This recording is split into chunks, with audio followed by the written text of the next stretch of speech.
Hola, Groucheros, ¿cómo estáis? Aquí estamos con la televisión y Groucho y Lexicón, el libro de Jesús Benítez Benítez, del que vamos a hablar hoy en su casa, que es esta, Almu, mira, con Almu detrás de la cámara.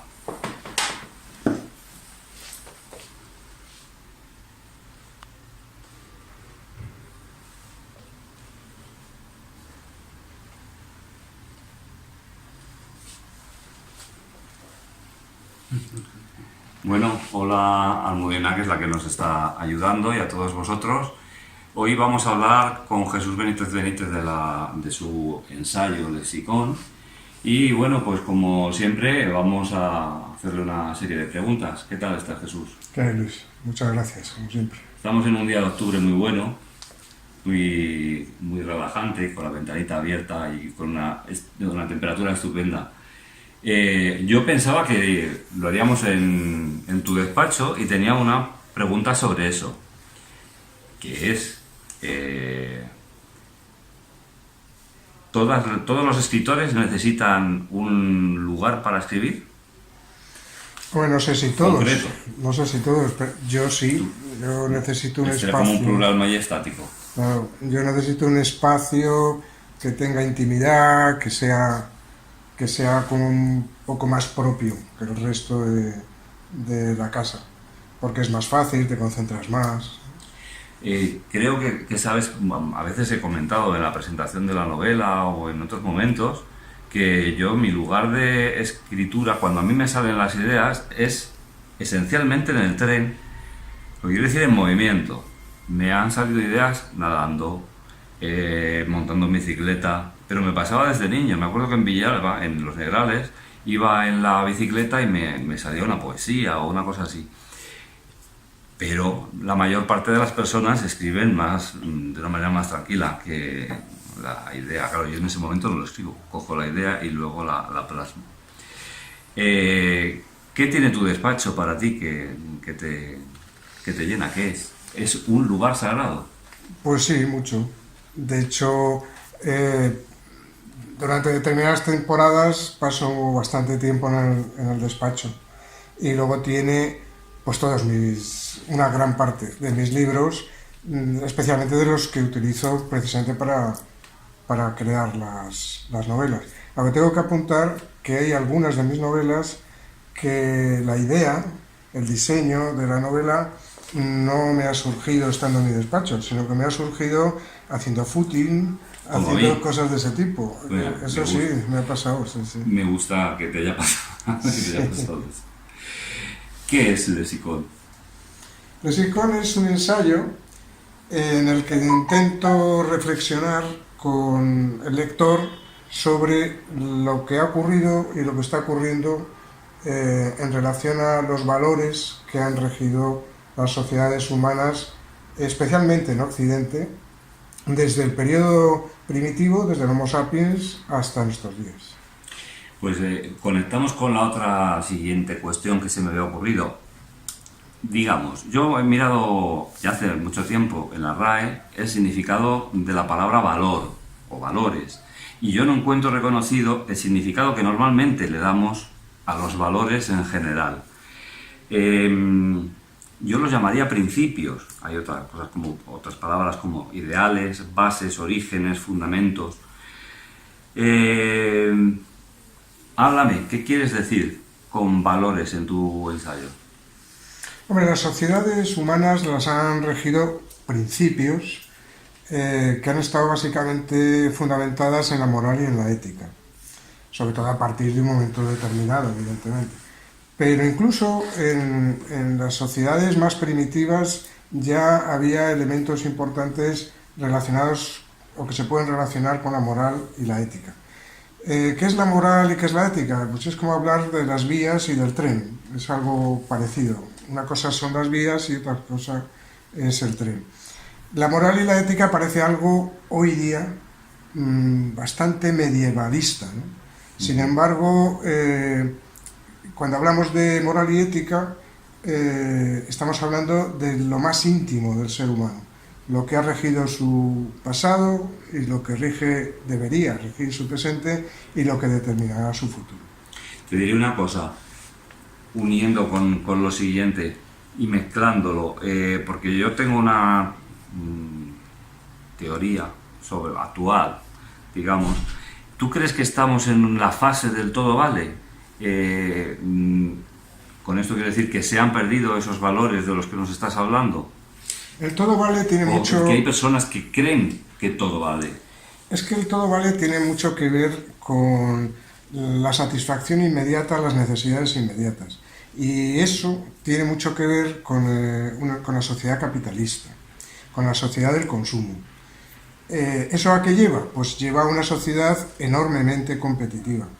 En el mundo animal la competición es permanente, pero el ser humano ha avanzado más que el resto de los animales. Es un animal, pero ha avanzado bastante más. Y derivado de ese proceso de evolución, pues para su supervivencia utiliza otros elementos que no necesariamente tienen que condicionar su competitividad al 100%.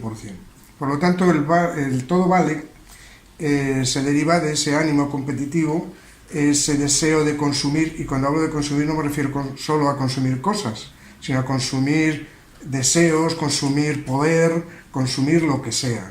Entonces el todo vale sí es cierto que tiene en este momento un papel muy relevante en nuestra sociedad. Tú y yo hemos estudiado Derecho y hay un personaje, digamos, llamémoslo así, Ulpiano, para ambos no es un desconocido. Yo esta frase me la memoricé de esta manera, que no es como él la dijo, que es que justicia es dar a cada uno lo suyo. La frase en concreto sería la continua y perfecta voluntad de dar a cada uno lo que le corresponde. ¿Qué te parece? Porque los que nos escuchan no todos son del sector jurista, y entonces en tu ensayo se hablan de muchas de estas cosas. Hombre, si a cualquier persona, sea de cualquier medio cultural, social, etcétera, tú le preguntas que qué entiende por justicia, pues probablemente sí dé una definición o igual o muy parecida a esa, dar a cada uno lo que tiene. Por lo tanto, la frase me parece bastante coincidente con lo que debe de ser el mundo del derecho, ¿no? Ese es uno de los grandes problemas que existen en la sociedad que vivimos hoy, ¿no? Mucho mayor en el periodo anterior, porque hoy el dar a cada uno lo que le corresponde es bastante más asequible que, por ejemplo, en el año 1300, por decir una fecha. Una cosa, Jesús, ¿crees que los que trabajamos en un juzgado estamos haciendo eso? Bueno, una cosa es la filosofía, la teoría del derecho, como cualquier teoría en cualquier ámbito, y otra cosa es la práctica. Evidentemente, los juzgados tienen enormes deficiencias y el Poder Judicial en su conjunto tiene importantes deficiencias. Pero yo diría algo parecido a lo que decía Churchill, ¿no? Churchill decía que la democracia era un sistema político terriblemente injusto y terriblemente lleno de defectos, pero era el mejor que se había descubierto. Algo así es lo que decía Churchill. Yo que trabajo en un juzgado te diré, bueno, son 12 años en ello y creo que es mucho mejor de lo que la gente piensa. Hombre, en mi experiencia profesional en el mundo del derecho, yo sigo todavía trabajando en el ámbito jurídico, llevo 34 años y he podido pues tener visiones distintas. Yo creo que en conjunto el esfuerzo de las personas que intervienen en el ámbito judicial es enorme y enormemente poco reconocido. En eso estamos totalmente de acuerdo. ¿Qué ocurre? Pues esa es la pregunta del ensayo. Estamos hablando de valores, estamos hablando de ética, de moral, de lo que ha ocurrido, de lo que ocurre, pero ¿realmente sabemos lo que ocurre? Es decir, vamos por la calle, vamos a un bar, vamos a una reunión familiar y la gente habla de que estamos en una crisis de valores, pero ¿qué ocurre? Eso es lo que intenta responder el libro, ¿no? En el libro se intenta reflejar de dónde venimos, se intenta reflejar los elementos que han influido en los cambios sociales, estoy siempre haciendo referencia muy especialmente a Occidente, que eso es clave en la obra, y a la ruptura que se ha ido produciendo en el tiempo entre la religión y lo que no es la religión, y el avance de la ciencia en relación a la sociedad. Entonces, ¿qué ocurre?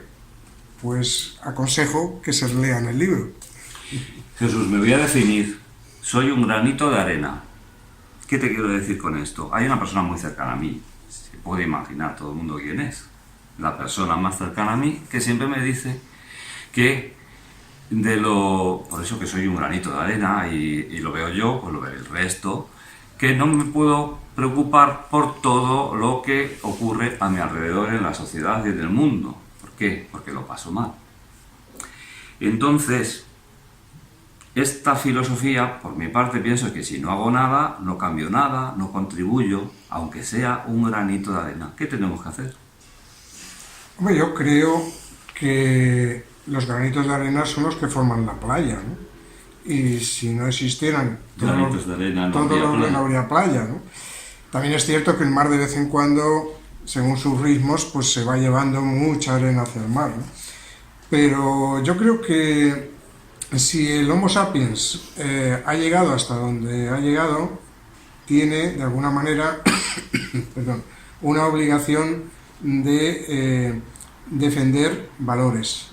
Y esos valores tienen que ir dirigidos a la mayor estabilidad y equilibrio entre los seres humanos, pensando siempre en las futuras generaciones y en el medio en el que vive, porque la separación del ser humano en relación a los animales y al medio en el que vive es cada vez más grande y puede ser que ese medio sea el que le fagocite. Una cosa, las revoluciones antes eran violentas, ahora ¿cómo son las revoluciones? Ahora son rebeldías. O sea, no hay revolución. No, la rebeldía lleva o no a la revolución.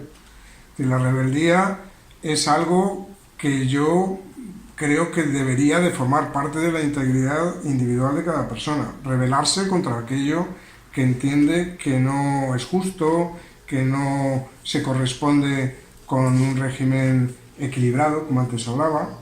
Rebeldes deberíamos de ser todos. Eso sí, la rebeldía, bajo mi punto de vista, tiene una importante diferencia con lo que es la revolución, porque normalmente las revoluciones se producen cuando aquellos que son rebeldes llegan a un punto en el que no tienen nada que perder, sino todo que ganar.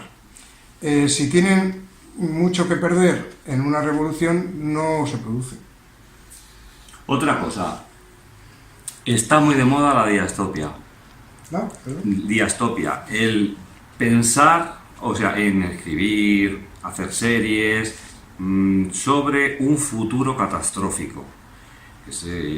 Grandes terremotos, pero eso igual que la economía sea catastrófica, todo, ese es el concepto de diastopia y está muy de moda. Ponemos dos cosas enfrente, esperanza o diastopia. Son dos visiones, es la botella llena o vacía, más que medio llena y medio vacía. Yo me resisto a pensar lo que los grandes poderes quieren que piense.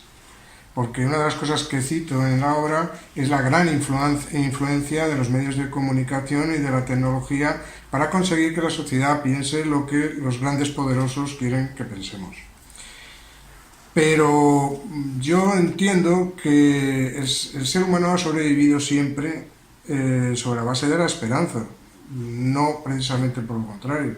Por lo tanto, si tenemos que enfrentar un concepto y otro, una visión u otra, yo creo que necesariamente la visión debe ser la de la esperanza. De hecho, cuando yo hablo en el libro de la crisis de valores, estoy insistiendo en que sí, hay determinadas crisis, pero ¿qué es una crisis? Una crisis es una mera transformación. No significa que todo lo anterior tenga que resultar arrasado, sino que los cambios y avances que se han producido en la sociedad han sido consecuencia de transformaciones, de crisis. Por lo tanto, la esperanza tiene un peso específico. Te voy a hacer como la última pregunta, porque lo que luego trataremos van a ser más bien tres opiniones mías. ¿Tú crees que existen políticos que incitan o pagan dinero a historiadores para que escriban la historia como ellos quieren que sea? Hombre, yo no sé si hay Bueno, políticos... no digo el caso concreto. ¿Esta frase así dicha te suena a algo? ¿Crees que puede suceder algo parecido? Hombre, siempre los escritores que han trabajado en la descripción de la historia han tenido dos elementos muy a considerar. Uno, la proximidad con los hechos que describen. La proximidad para el historiador es algo, en general, bastante negativo porque no permite que sea objetivo. Por lo tanto, no es lo mismo la historia revelada sobre la base de un análisis documentado, por ejemplo, que de carácter inmediato. Y el otro aspecto es que hay mucha historia mediatizada. Evidentemente, quien describe, por ejemplo, por decir algo muy cercano y a riesgo, quien describe la Segunda Guerra Mundial, si tú lees un libro en la actualidad, ese libro va a estar muy, muy condicionado por los vencedores. Y los vencedores son los que condicionan esa historia. Pero si no hubiera sido, imaginemos que remotamente, menos mal que no lo ha sido, se hubiera producido un efecto inverso, hubieran ganado los nazis, la historia se escribiría de otra manera absolutamente diferente. Por lo tanto, el poder está muy próximo a la historia en muchos momentos. Y toda la historia de la cual provenimos y a la que recurrimos, tiene que intentarse, el historiador debe de intentar buscar siempre la objetividad. Por eso es tan importante el contraste documental. Pues lo que te hablaba de mis opiniones son conceptos gilipollas, dicho con la boca bien grande. Es que me ha encantado. O sea, es un capítulo del ensayo que lo preferido de todo lo que he leído ahí. Bueno, ya con lo que has dicho no hace falta que lo comentes, porque lo dices todo. Estamos rodeados de gilipollas. Y como yo también pienso esto, pues ya está. Por eso somos primos, debe de ser. En el ensayo hay un montón de palabras, nombres en negrita. No sé la corrección o no de negrita, pero me parece, para mí ha sido súper útil. Porque, de hecho, me estoy haciendo un resumen porque esto podría ser un libro de bolsillo para tener a una serie de conceptos y de personajes, de escritores, de filósofos, siempre con nosotros. Es lo que más me ha gustado de lo que aquí he leído. No la negrita, sino ese resumen o compendio, y la idea de ponerlo en negrita me parece súper útil. Eso he creído que era importante porque eso permite que al lector, cuando le llama la atención una idea, un relato, una referencia, pueda con más facilidad e inmediatez, porque la imagen en la lectura también es importante, acudir a ese autor, a ese escritor, a ese historiador, a ese personaje. Pero es que estoy en camino, porque estábamos preparando la entrevista y no me ha dado tiempo a terminar el resumen, pero estoy apuntando cada cosa que está en negrita porque es un compendio, un esquema, digamos, general de todo ello, y me ha gustado mucho. Carpe diem. En eso estamos. Y así acabas tú el ensayo. Así acabó el ensayo, como acabé otra obra en el año 2005. Muchas gracias. A vosotros. Desde el salón de la casa de Concha Espina, de Jesús Benítez, con Luis Benagulo y Relatos, la televisión y Brocho, y con Almudena Alberola Berenguer. Gracias. Gracias.